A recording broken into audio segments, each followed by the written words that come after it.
What if I tell you that you are looking at one of the most ferocious Duke 390 in this world? Because this comes with an akrapovic exhaust, WP Apex Pro suspension which has got 18 clicks high speed compression, 18 clicks high speed rebound along with 12 clicks height adjustment, a PUIG Pro Plus, a Superprox fully aluminium 45 teeth race sprocket with a DID VR46 chain, DNA stage 2 airbox, PUIG adjustable footpegs, Flame Supermoto Racing Disc in front and the back, and a lot of cosmetic changes as well. What's up YouTube, welcome to a new video. So this is a highly modded KTM Duke 390, and always the Duke 390 has a lot of love in my heart, and this one is actually taking it to the moon. So this has got a hell lot of mods. You look at it, as I mentioned in the beginning, it's one of the heavily modded motorcycles. And why should I make this motorcycle stand like that and talk about this? Let's go for a round. Before that, let's hear the akrapovic sound.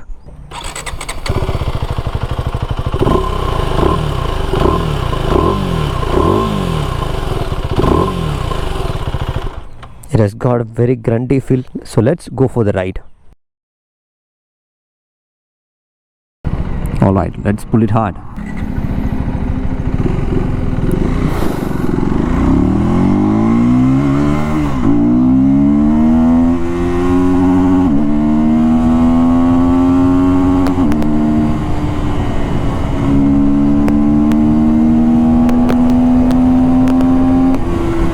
My goodness, the bottom end torque is enormous now.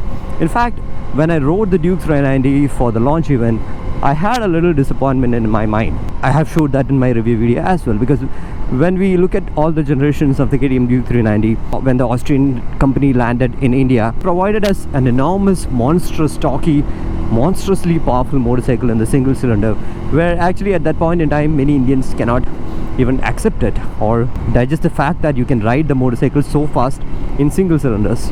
But later what happened is that it had a lot of issues, and the generation 2 of the 390 came in, and it was much smoother, but it had some engine issues. By the way, the first generation as well had a lot of engine issues, because this was designed for the European market and they haven't really done an enormous testing for Indian condition.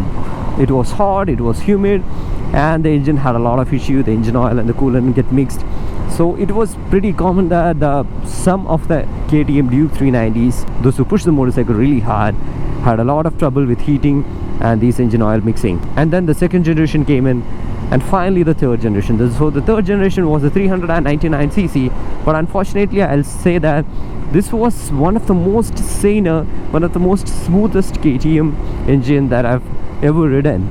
The positive side was I was happy that it was refined and it was much accessible to anyone who wanted to get into a KTM machine, because there are many fanboys here and they wanted to have a hands-on experience on the motorcycle without getting too much scared, and that too with the 390 engine. Maybe you could go with a 125 or a 250 or a 200, but you know, the 390 stands apart from all these lineup.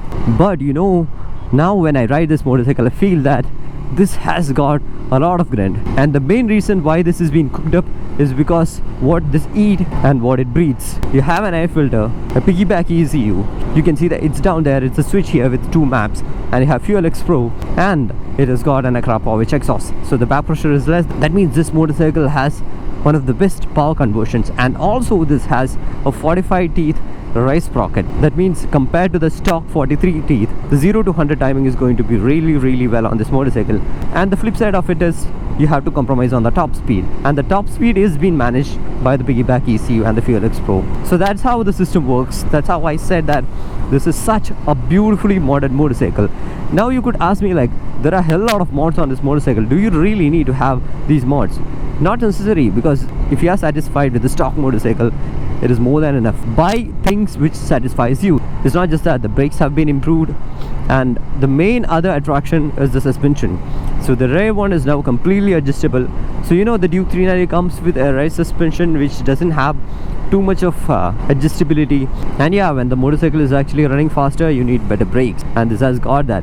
So when I rode the latest generation 390, I was feeling that okay, I'm missing something, and I thought that I was riding my 650 a lot, and that was one reason why I was feeling that when the 399cc new motorcycle came in, I was feeling something different out of it. It didn't feel too much KTM-ish out of the engine.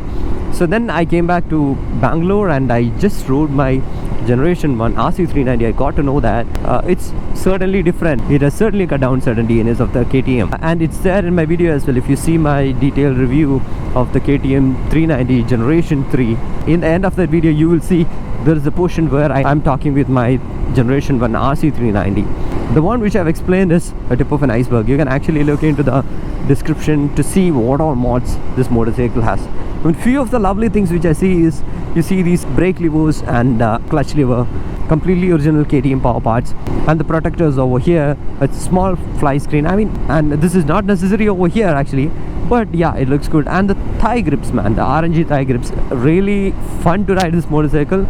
So I hope you like this video, and as always, show some love in the form of likes and comments. See you in the next video. Until then, bye bye.